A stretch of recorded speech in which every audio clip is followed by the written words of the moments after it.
여러분 안녕하십니까? 뉴스9의 신동욱입니다. 현지 시각으로 23일 우리 시간으로 내일 밤 출간되는 존 볼턴 전 백악관 안보보좌관의 회고록이 큰 파문을 일으키고 있습니다. 물론 아직 진행 중인 외교관계 비사를 이렇게 공개하는 것이 적절한 것인지, 또 대표적인 대북 강경파인 볼턴의 시각을 그대로 다 수용할 만한 것인지는 논란이 있을 수 있습니다. 하지만 큰 맥락에서 그의 주장을 하나하나 살펴보면 문재인 정부의 남북 관계가 지금 이 상태에 이르게 된 뿌리를 짐작할 수 있습니다. 그래서 오늘은 볼턴의 회고록에 나오는 몇 가지 역사적 현장의 뒷얘기들을 하나하나 살펴봐 드리겠습니다. 먼저 작년 6월 판문점 회동의 막전 막후입니다. 당시 트럼프 대통령과 김정은 위원장 모두 문재인 대통령이 참여하는 걸 원하지 않았었다고 볼턴은 주장했습니다.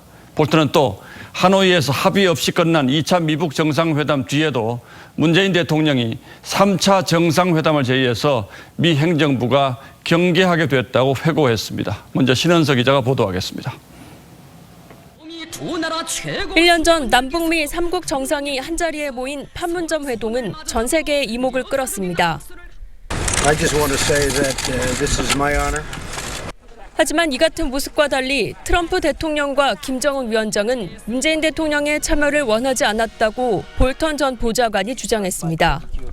당시 문 대통령은 김정은이 한국당에 들어섰을 때 자신이 없으면 적절하지 않아 보일 것이라며 완강하게 참석하려 했다고 했습니다. 볼턴은 또 문 대통령이 지난해 2월 하노이 정상회담이 결렬된 뒤에도 3차 미북 회담 시간과 장소를 제의했다고 회고했습니다. 하지만 트럼프 대통령은 3차 회담에선 실질적 합의가 나와야 한다는 이유로 거절했다고 했습니다. 이를 계기로 트럼프 행정부가 한미 간 대북 정책 차이를 인식하는 등 경계심을 갖게 됐다는 겁니다. It doesn't change the fact Kim Jong-un is never going to give up his nuclear weapons program.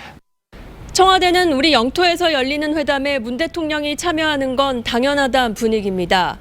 볼턴이 판문점 회동에 참석하지 않았던 점을 지적하며 애둘러 반감도 드러냈습니다. TV조선 신은서입니다.